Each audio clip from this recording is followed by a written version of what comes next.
Okay, so this is about the third sack, which is for the food. So it's number 2, but number 3 because it's the third and the last one we do. So I have changed it. Ignore the mess over here. I have changed it so we're doing 3 little sections, and this should be really good for us because it means we've not got one big chunk. We've got those 3 little sections that we're doing. So this is about looking at the food, the work we've done in the week, and then reflecting on it. I'm going to give you some examples of some uni stuff. So once you get to uni, you have to reflect on your learning. So sometimes you have to do an assignment and then you have to talk about it. So you have to say, I learned this, I've developed this idea, my ideas have changed working with other people, I learned this, that, and the other. So it's more than just the content, it's how you have worked with that content. So what you've learned, how that content works in the world, how it all kind of fits together to show you're thinking about it. Because any monkey, learning stuff is pretty easy. You can make anyone learn anything. It's the understanding it and the applying it and the thinking about it as a deeper kind of thing that's going to be the difference between your really smart people, your people who are going to be very successful in this weird changing world, and the people who go, well, the book doesn't say that. Why's that? Well, it is. So 3 sessions. So it's going to be 3 15-minute little sessions at the end of the week. So the end of the lesson, maybe with half an hour to go, just so we've got a bit of chance, but it's only going to be a 15-minute thing. So it's a 15-minute thing and then an off, and then you've got 15 minutes to maybe think about it afterwards. I will nut out those final little details. You'll have just a writing task. So I will give you a question, a reflective kind of question, and you will answer that question thinking about it in terms of the whole question, the whole subject you've done that week, which means you have to keep up with what we've done that whole week. You can't just be going, oh, I'll do it when I've got the sack. It would be really beneficial if you are ahead, and then when I'm teaching in that week, you're just reconsolidating your knowledge. That means when you come to the end, it's already all in your brain, and you're just doing that metacognition where you're clicking it all together and you're putting it in a proper context rather than just going, well, that's a carbohydrate, that's a fat. It's about putting it all together in kind of a LinkedIn kind of world. So that's what it's going to look like. I'm going to post an example I've written. Don't judge me too much, but I'll just put that up. It seems pretty huge. I read it in about 15 minutes, which is what you've got. Slightly under, but it was 15. But remember, I'm used to writing a lot because I went to uni when you had to just write everything down. 3 essays, 3 hours, and my handwriting's terrible. So there'll be no judgment for the handwriting because mine is not great. And I'm going to suggest you write it by hand because my experience is it's much quicker than typing, and it just allows you to get stuff out quicker, like symbols and if you need any other kind of stuff in there.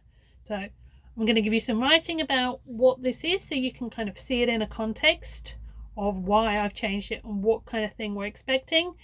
Then I'm going to give you a rubric so you know what kind of things you're going to be assessed on, and then we're going to do something. So what I want you to do is think about reflection, not in terms of physics, but in terms of your brain and your thinking. So when we think about writing, we don't generally write like this in science, just to be annoying. So generally in science, we have, maybe I'll use a bit of paper, might be easier than using a whiteboard.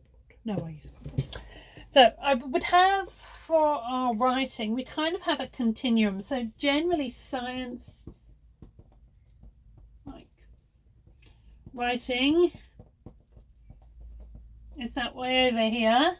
Like it's really formal, it's really technical, and you can't see that. So that's my science writing.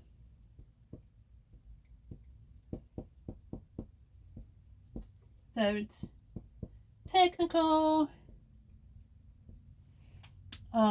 it's impersonal, so it's not about fact, it's not about opinion, it's not I believe this, I love science, blah blah blah. It's generally abstract. I might include some diagrams and things, but that's our science writing. So that's a lot of what you have to do if you're writing or reading a scientific journal or a textbook.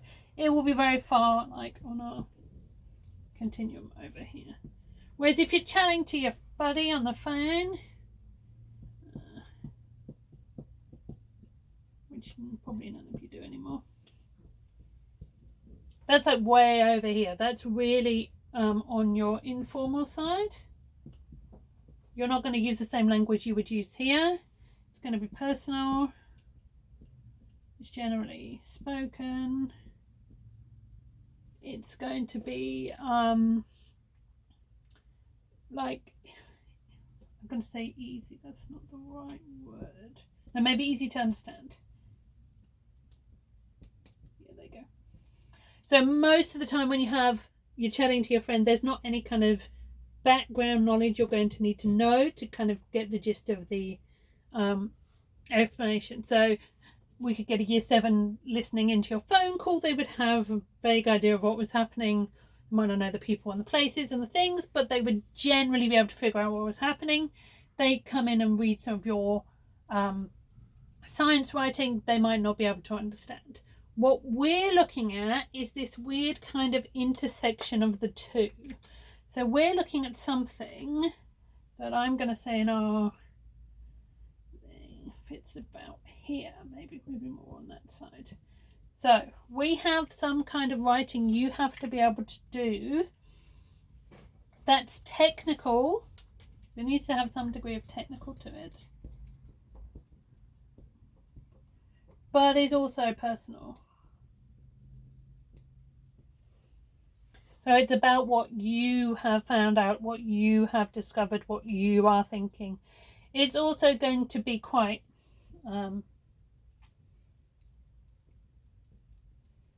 here and now. So it's what you are thinking in that time. It's an immediate kind of blast of your thinking, almost. It's, I think this and this is, and this links in with what I know about this and blah, blah, blah. It's not the same kind of edited process you would if you were doing some specific science writing. It's not that I've gone back and I've made sure it's really super structured, but it still needs to have that really nice structure. It's going to be it's going to have to be easy to understand, but for your audience. So your audience is me and your peers. So the peers aren't going to read it, but you have to think about, okay, if I was to show this to next year's year 12s, what kind of reflection would you have about a food molecule or metabolism or something? Like, what's the understanding of that topic that they should know? So it's easy to understand for that audience, but not easy to understand in the same way as our writing might be. It also needs to have some kind of structure. So I'm going to give you the teal structure that you've all used. And because it's going to be one paragraph, you just need to use that for the one paragraph. So it's going to be work in progress. You're going to get it 3 times. First time, you get it back with the feedback.